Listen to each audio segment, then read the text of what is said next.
नमस्ते दोस्तों। आज हम आपको एक ऐसे पवित्र स्थल की यात्रा पर ले चलेंगे जो भक्ति और शांति का संगम है, चित्रकूट धाम। यह स्थान न केवल धार्मिक महत्व रखता है, बल्कि इसकी प्राकृतिक सुंदरता भी मन मोह लेती है। चित्रकूट धाम का नाम सुनते ही मन में एक अद्भुत शांति और भक्ति का भाव जागृत हो जाता है। यह स्थान उत्तर प्रदेश और मध्य प्रदेश की सीमा पर स्थित है और यहाँ की हरियाली और शांत वातावरण आपको एक अलग ही आध्यात्मिक अनुभव देगा। मंदाकिनी नदी के किनारे बसा यह खूबसूरत स्थल आपको एक अलग ही आध्यात्मिक अनुभव देगा। यहाँ की ठंडी हवाएं और नदी की कलकल ध्वनि मन को शांति प्रदान करती है। चलिए सबसे पहले बात करते हैं कामदगिरि पर्वत की। यह पर्वत चित्रकूट धाम का मुख्य आकर्षण है और यहाँ की परिक्रमा करने से मनोकामना पूरी होती है, ऐसा कहा जाता है। कामदगिरि पर्वत इसलिए खास है क्योंकि माना जाता है कि भगवान राम, सीता और लक्ष्मण ने अपने वनवास के दिन यहीं बिताए थे।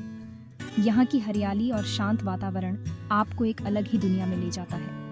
इस पर्वत की परिक्रमा करने से मनोकामना पूरी होती है, ऐसा कहा जाता है। यहाँ हर साल हजारों श्रद्धालु अपनी मनोकामनाओं की पूर्ति के लिए आते हैं और परिक्रमा करते हैं। अगला पड़ाव है सती अनुसुईया आश्रम। यह आश्रम अनुसुईया और उनके पति अत्रि ऋषि को समर्पित है और यहाँ की शांति आपका मन तरोताजा कर देगी। सती अनुसुईया आश्रम की सुंदरता और शांति आपको एक अलग ही दुनिया में ले जाती है। यहाँ की हरियाली और शांत वातावरण में ध्यान और साधना करने का एक अलग ही आनंद है।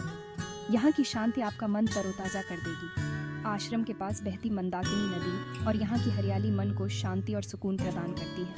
इतनी सुंदर जगह है कि यहाँ आकर आपको लगेगा जैसे आप किसी दूसरी ही दुनिया में आ गए हैं। यहाँ की वास्तुकला और आध्यात्मिक वातावरण आपको मंत्रमुग्ध कर देगा। अब बात करते हैं गुप्त गोदावरी की। यह एक गुफा है जहाँ से गोदावरी नदी निकलती है और अपनी अनोखी बनावट और शांत वातावरण के लिए ये जगह बहुत मशहूर है। गुप्त गोदावरी की गुफाएं अपनी रहस्यमयी बनावट और शांत वातावरण के लिए जानी जाती है। यहाँ आकर आपको एक ऐसा अनुभव होगा जो हमेशा याद रहेगा। गुप्त गोदावरी की गुफाओं की प्राकृतिक सुंदरता और यहाँ का शांत वातावरण आपको एक अलग ही दुनिया में ले जाता है। यहाँ की ठंडी हवाएं और नदी की कलकल ध्वनि मन को शांति प्रदान करती है।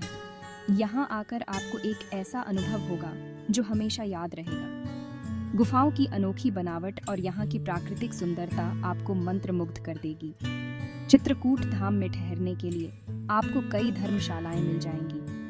यहाँ की धर्मशालाएं न केवल बजट में होती हैं, बल्कि यहाँ की सुविधाएं भी लाजवाब होती हैं। एक अच्छी और बजट में रहने वाली धर्मशाला है रामकृष्ण धर्मशाला।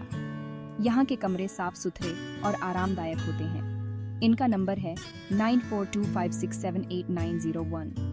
एक और बढ़िया विकल्प है भारत सेवाश्रम संघ धर्मशाला। यहाँ की सुविधाएं और साफ सफाई भी बहुत अच्छी होती है। इनका नंबर है 9412345678। साफ सफाई और सुविधाओं के मामले में ये दोनों जगहें लाजवाब हैं। यहाँ ठहरकर आप चित्रकूट धाम की यात्रा का पूरा आनंद ले सकते हैं। चित्रकूट पहुँचने के लिए आपको सबसे पहले इलाहाबाद या सतना जाना होगा। इलाहाबाद और सतना दोनों ही स्थानों से चित्रकूट के लिए बस और टैक्सी की सुविधा उपलब्ध है। इलाहाबाद से चित्रकूट 130 किलोमीटर दूर है और बस या टैक्सी से आप आसानी से पहुंच सकते हैं। यात्रा के दौरान आपको प्राकृतिक सुंदरता का आनंद भी मिलेगा। सतना जंक्शन से भी बस और टैक्सी मिल जाती है। सतना से चित्रकूट की दूरी लगभग 75 किलोमीटर है और यहाँ से भी आप आसानी से चित्रकूट पहुँच सकते हैं। अगर आपको ये वीडियो पसंद आई तो लाइक कीजिए, शेयर कीजिए और सब्सक्राइब करना मत भूलिएगा। धन्यवाद।